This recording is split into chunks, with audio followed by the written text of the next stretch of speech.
சரி, okay. Next வந்து bases of growth, வளர்ச்சியோடைய நிலைகள் அப்படின்னு சொல்றோம். பேசஸ் ஆஃப் growthனா வளர்ச்சியோட நிலைகள், என்னென்னலாம் பேஸ் இருக்கு அப்படின்றத பார்க்கலாம். The period of growth is generally divided into 3 phases. சரியா? ஸோ வளர்ச்சியை வந்து மொத்தம் 3 நிலைகளாக நம்ம பிரிக்கலாம் அப்படின்றாங்க. அது என்னென்ன அப்படின்னா, ஃபர்ஸ்ட் ஒன் மெரிஸ்டமேட்டிக் growth, அதாவது ஆக்கத்திசு நிலை அப்படின்னு சொல்லலாம், மெரிஸ்டமேட்டிக். ரெண்டாவது எலாங்கேஷன். எலாங்கேஷன் என்ன? அப்படி ஆக்கத்திசுல உருவானது அதோட லென்த் வைஸ் இன்க்ரீஸ் ஆகிறது. ஜஸ்ட் மெரிஸ்டமேட்டிக்னா ஜஸ்ட் இந்த மாதிரி டிவைட் ஆகிறது. எலாங்கேஷன்னா இது என்ன ஆகும், அதோட லென்த் வைஸ் ஒன்று என்ன ஆகும், இன்க்ரீஸ் ஆகுது. சரிங்களா? அது எலாங்கேஷன். மூணாவது மெச்சுரேஷன். சார், எலாங்கேஷன் ஆயிட்டு அது டிவைட் ஆகக்கூடிய கெப்பாசிட்டியை இழந்து அது என்னவா மாறிடும், மெச்சுரேஷனா மாறும். ஏற்கனவே ரூட்டோடைய ஜோன் பத்தி படிச்சிருப்பீங்க. வேரினுடைய பகுதிகள் படிச்சீங்களா? என்னென்ன ஜோன்லாம் இருக்குது?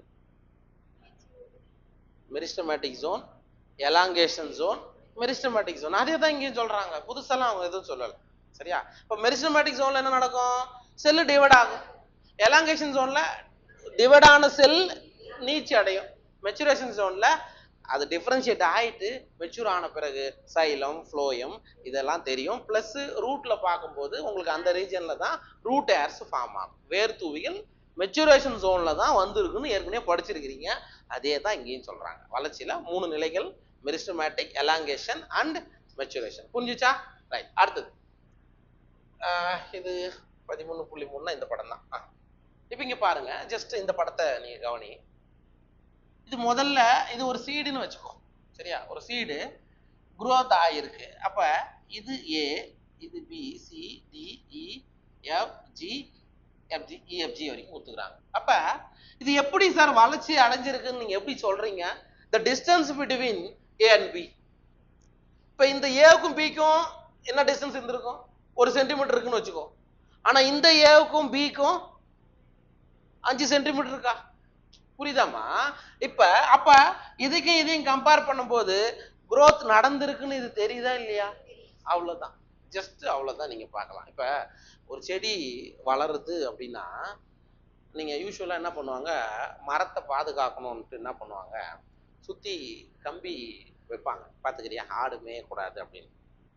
கொஞ்ச நாள் 5 வருஷம் ஆயிட்ட பிறகு அந்த வளையத்தெல்லாம் எடுக்காம விட்டுறதால என்ன ஆகும் தெரியுமா, அந்த கட்டையும் வளையமும் எல்லாம் மிங்கலான மாதிரி இருக்கும். பாத்துக்கிறீங்களா இல்லையா? புரியுதாப்பா? இப்ப நீ ஒண்ணுலடா, சிம்பிள்ரா. ஒரு கையில ஒரு நல்லா ஒரு கயிறு கட்டிக்கிறீங்க. சாமி கயிறுலாம் நம்ம நிறைய கட்டுறோமா? நான் கூட கட்டுவோமா, அதெல்லாம் ஒண்ணும் இல்லை, கட்டுறோம். சரியா? நீங்க குளிக்கும் போது அது ஈரமாகும் போது என்ன ஆகும், டைட்டா மாறுது இல்லம்மா? அதே தான் இங்கேயும் சொல்றோம். அப்ப நம்ம அப்ப சின்ன வயசுல அப்ப ஒரு சிலர் என்ன சொல்லுவாங்க, டைட் ஆயிடுச்சு. அப்ப என்ன பண்றோம், அதை ரிமூவ் பண்ணிட்டு அதை கூட கொஞ்சம் பெருசா தான் கட்ட ஆரம்பிப்போம். ஏன்னா கொஞ்சம் வளர்ந்துட்டான், பையன் வளர்ந்துட்டான், சட்டை சின்ன சட்டை, இது பையன் வளர்ந்துட்டான், இனிமேட்டு போட முடியாது, வேற சட்டை மாத்திரம்ல. அந்த மாதிரி பிளான்ட்லயும் நீங்க இதை எப்படி கம்பேர் பண்ணி பார்க்கும்போது இங்க growth நடந்திருக்குது, அவ்வளவுதான். இதோட சென்டிமீட்டர் வந்து இன்க்ரீஸ் ஆயிருக்குன்னா அங்க வளர்ச்சி நடந்திருக்குது அப்படின்னு சொல்றோம். ஓகேவா?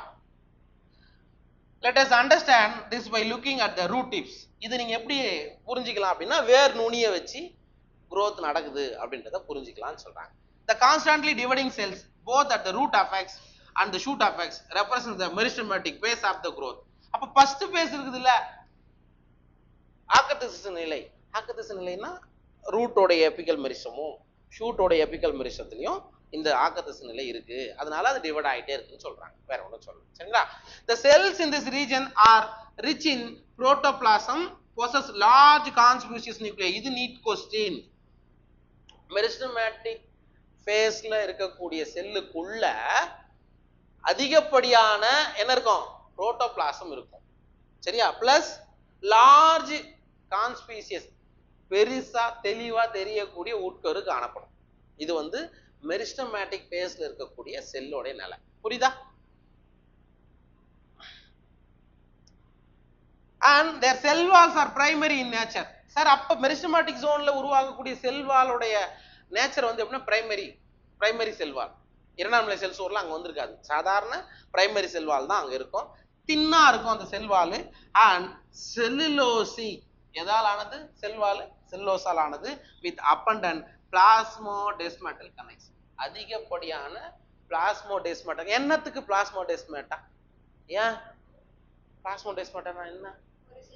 ஒரு செல்லுக்கும் இன்னொரு செல்லுக்கும் நடுவில் இருக்கக்கூடிய ஒரு கனெக்ஷன், அதுக்கு பேர் தான் பிளாஸ்மோடெஸ்மாட்டா. அப்ப அவங்க என்ன சொல்றாங்க அப்படின்னா, மெரிஸ்டமேட்டிக் ஜோன்ல உருவாகக்கூடிய செல்கள், அதாவது பிரைமரி செல்னு சொல்றோம், அதுல மிக அதிக எண்ணிக்கையிலான பிளாஸ்மோடெஸ்மாட்டல் கனெக்ஷன் இருக்கும். ஒய்? ஏன்? இப்போ குரோத் நடக்குது, அது ஆரம்ப ஸ்டேஜ் தானே.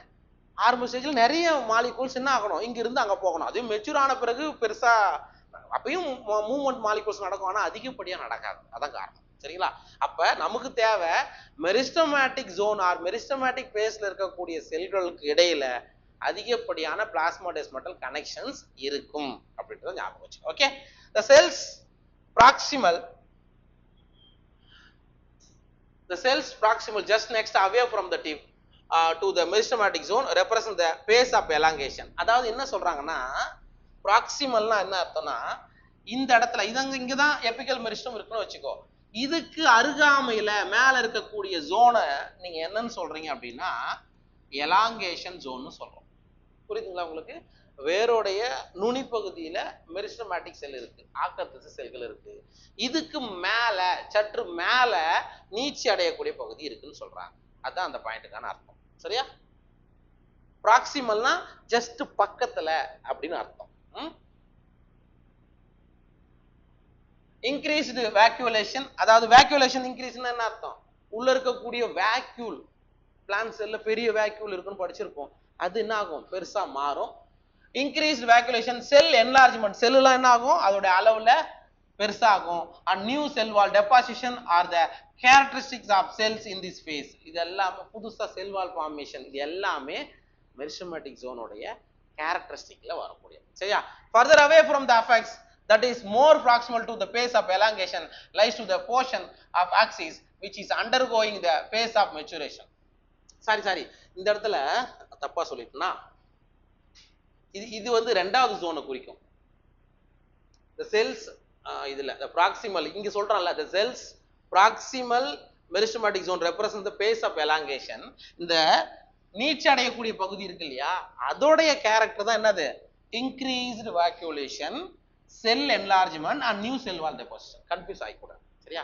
ரெண்டாவது ஜோன்ல எலாங்கேஷன் ஜோன்ல தான் உங்களுக்கு என்ன ஆகுது? வேக்யூலோட அளவு அதிகரிக்கிறது, செல் வந்து பெரிதாகிறது, புதிய செல் சுவர் உருவாக்கப்படுகிறது. இது எதோட கேரக்டரிஸ்டிக்னா எலாங்கேஷன் ஜோனோடைய கேரக்டரிஸ்டிக். புரியுதா? ரைட், அதை மாத்தி சொல்லிட்டேன். அடுத்தது further away from the affects. Sir அதுக்கும் மேல இங்க இருக்கு அஃபெக்ட்ஸ், இது இங்க அஃபெக்ட்ஸ் மெரிஸ்டமேட்டிக் ஜோன், இங்கிருந்து இவ்வளவு இருந்து எலாங்கேஷன். ஃபர்தர் அவேனா இந்த இடத்துல அர்த்தம். அப்ப இங்க யார் இருக்கா? மெச்சுரேஷன் ஜோன் இருக்கு அப்படின்றாங்க. More proximal to the phase of elongation lies the portion of axis which is undergoing the phase of maturation. So அந்த phase தான் நம்ம என்ன சொல்றோம்? maturation phase. சரியா? அப்படின்னு சொல்றோம். The cells of this zone attain their maximal size in terms of wall thickening and protoplasmic modification. Sir இந்த இடத்துல மெச்சுரேஷன் ஜோன்ல மேக்ஸிமம் எவ்வளவு அளவுக்கு பெருசாக முடியுமோ செல்லு பெருசாயிடும். சரி, எங்க?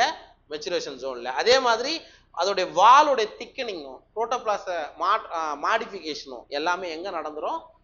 மெச்சுரேஷன் ஜோன்ல நடந்துரும்னு சொல்றாங்க. Okay, most of the tissues and cell types you have studied in earlier classes represent this space. அப்படின்னா என்ன? மோஸ்ட் ஆஃப் டிஷ்யூஸ், என்னென்ன டிஷ்யூலாம் நீங்க முன்னாடி படிச்சீங்க?